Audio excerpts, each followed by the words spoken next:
The Alabama Department of Public Health wants you to stay well this summer, and that's why it promotes Healthy and Safe Swimming Week. Joining us in studio is epidemiologist Amanda Ingram. And Amanda, this year's theme is interesting but important. Tell us about it. Yes, this year's theme is Got Diarrhea, Don't Swim. A tablespoon of water is swallowed by any adult when they swim for about 45 minutes at any given time. A child will swallow anywhere from 2.5 tablespoons or more. They just open up their mouths when they're swimming, right? In comparison, when you look at the tip of a pen, the ink that's found there, that is the amount of germs that will cause someone to get diarrhea. It doesn't take much at all. And if you have children, you know how much they're gulping in that water. Sometimes they're drinking out the water in that pool. So you really want to play it safe. Are there bodies of water that are less likely to spread germs? All bodies of water have some sort of risk associated with them, but those that are recreational water venues like pools, hot tubs, splash pads, you've got pool operators who are out there using filters and disinfectants to reduce the amount of debris, dirt, and germs that are in the water. But we still have some hardy germs that are in the water, like cryptosporidium, that can last in the water in treated pool water for upwards of 7 days. What is the goal for this week, and how can we protect our health and be safe while we're swimming? Yeah, the goal of Healthy and Safe Swimming Week is to promote awareness about water-related illnesses and injuries. And, there are a few quick tips that you can take when swimming to make sure that others don't get sick. So first of all, stay out of the water if you have had diarrhea. I mean, that's just plain and simple. You would think people would understand that, but, you still have people who get in the water, especially if you've had a diarrheal illness in the last 14 days. We want to make sure that doesn't happen. If you are going to a pool, a hot tub, or a splash pad, rinse off before you get in the water.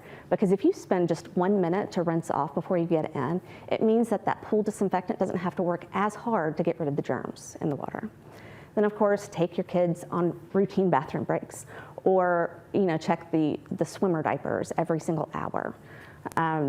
Also, you'd think that this was pretty intuitive, but don't poop in the water, don't pee in the water. Don't swallow the water. And especially watch your kids, because they love to sit on those splash pad little spouts of water and sit down. And of course, that's a quick and easy way for germs to spread to others. I know a lot of people do not want to miss out on the swimming. They're like, oh, I'm sick, but I'm going to get in anyway. Mm-hmm. But you really have to play it safe for yourself and for others who are in the water. Correct. What about our pets when we're taking our pets around water? If you wouldn't leave your child unattended around water, you shouldn't leave your pets unattended around water. That's the first thing that you need to understand, because they are valued members of our family.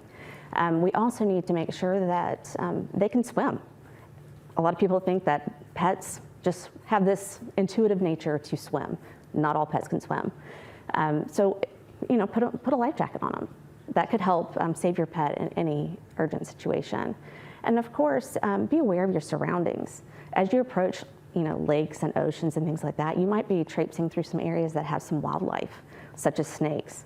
When I spoke with our state public health veterinarian, D. Jones, he said that that's the #1 thing that he sees is snake bites.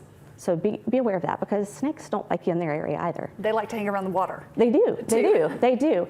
And then, of course, you've also got situations where you might see soap scum it looks like soap scum or foam, or like somebody's poured paint on the top of the water. Don't let your dog swim in that, because that could be harmful algae, and that can be toxic to your pet. You mentioned showering before you get in the pool. What about when you get out? I know a lot of folks will go, that's our bath for today. We're getting out. Is it really important to rinse off after you swim? It is important, regardless of what type of body of water that you're in, and especially for your pets, because they're going to go start licking on themselves, and they might be consuming things that are harmful to them.